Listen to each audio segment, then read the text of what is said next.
On a tous cette impression, pas vrai? Que l'argent s'évapore, que le portefeuille se vide beaucoup plus vite qu'avant. Eh bien, ce n'est pas juste une impression, ça s'appelle l'inflation. Et aujourd'hui, on va décortiquer ensemble ce phénomène pour comprendre pourquoi l'argent perd de sa valeur. Voilà une image qui parle à tout le monde. On l'a tous remarqué en faisant les courses Nesca. Ce billet de 10 000 francs CFA, avant il remplissait bien le panier. Aujourd'hui, c'est une autre histoire. Le sac de riz, le litre d'huile, la liste est longue, tout coûte plus cher. C'est ça l'inflation, dans sa forme la plus concrète, celle qu'on vit au quotidien. Alors, pour y voir plus clair, voilà notre feuille de route. On va commencer par définir simplement ce qu'est l'inflation, puis on se demandera pourquoi les prix grimpent, on verra aussi l'impact que ça a sur nous tous, ce que les gouvernements tentent de faire, et surtout, on terminera avec quelques pistes pour s'adapter au quotidien. C'est parti! Bon, première étape. L'inflation, c'est quoi exactement? On va essayer de faire simple, pas besoin de jargon économique compliqué. L'idée, c'est vraiment de comprendre le principe de base. Alors voilà la définition officielle. En gros, l'inflation, c'est une augmentation générale et durable des prix. Les mots importants ici, c'est général, ça ne concerne pas juste un ou deux produits, et durable, ça s'installe dans le temps. Et la conséquence directe, elle est simple. Si tout est plus cher, eh bien chaque franc perd de sa valeur. Il peut acheter de moins en moins de choses. Pour que ce soit encore plus clair, prenons un exemple que tout le monde connaît, la bonbonne de gaz. Imaginez en 2022, elle coûtait disons 500-500 francs. Quelques années plus tard, en 2025, hop, elle passe à 7000. C'est la même bonbonne, le même gaz, rien n'a changé, sauf qu'il faut sortir plus d'argent pour l'avoir. C'est ça l'effet direct de l'inflation. L'argent a perdu une partie de son pouvoir d'achat. Ok, donc on a compris ce que c'est. Maintenant, la grande question c'est pourquoi? Pourquoi est-ce que les prix montent comme ça? En fait, les raisons sont multiples et elles viennent d'un peu partout, que ce soit au niveau local ou même mondial. Une des causes les plus faciles à comprendre, c'est un peu comme un effet domino.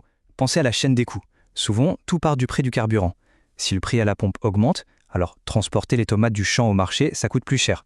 Et devinez quoi? Ce coût supplémentaire, il est répercuté sur le prix final qu'on paie à l'étalage. C'est mécanique. Mais ce serait trop simple si c'était juste le carburant. Il y a d'autres facteurs très importants. On importe beaucoup de produits de base, comme le riz, l'huile, la farine. Leur prix dépend donc de ce qui se passe ailleurs dans le monde. La valeur du dollar, par exemple, joue un rôle énorme, tout comme les taxes à l'importation. Et par-dessus tout ça, il y a les crises mondiales. Une guerre, une pandémie, une grande sécheresse, tout ça vient perturber les chaînes d'approvisionnement et au final, ça fait grimper les prix pour tout le monde. Bon, on a vu la définition, on a vu les causes. Parlons maintenant des conséquences. Parce qu'au-delà des pourcentages et des théories économiques, l'inflation, ça a un impact très concret sur nos vies, sur le quotidien de chacun. Et là, il y a un point crucial à comprendre. L'inflation est injuste. Elle touche tout le monde, c'est vrai, mais pas de la même manière. Les personnes qui ont des revenus fixes, comme les salariés ou les retraités, sont frappées de plein fouet. Pourquoi? Parce que leur salaire ou leur pension n'augmente pas aussi vite que les prix. Résultat, leur budget se resserre mois après mois. Ce graphique, il est très parlant. Il montre exactement ça. Regardez la barre de 2022, le pouvoir d'achat est assez élevé. Maintenant, regardez celle de 2025. Elle a bien baissé. Ça veut dire qu'avec le même salaire, on peut acheter beaucoup moins de choses. C'est ce qu'on appelle l'érosion du pouvoir d'achat. C'est comme si notre argent fondait. Alors, face à cette situation qui pèse sur tout le monde, que peuvent faire les pouvoirs publics? Est-ce qu'ils sont impuissants? Non, bien sûr que non.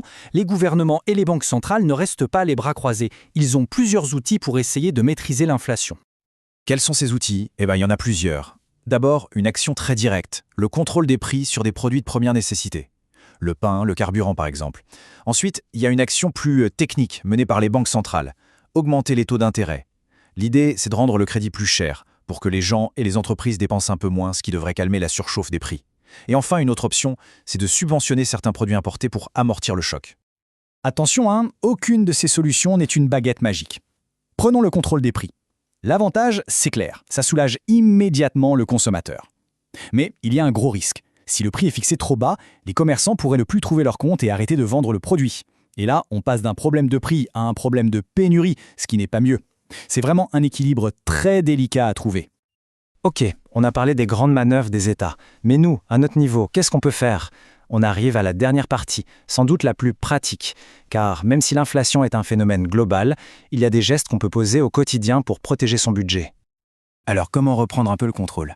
D'abord, des choses de bon sens. Devenir un consommateur plus malin. Comparer les prix avant d'acheter, c'est la base.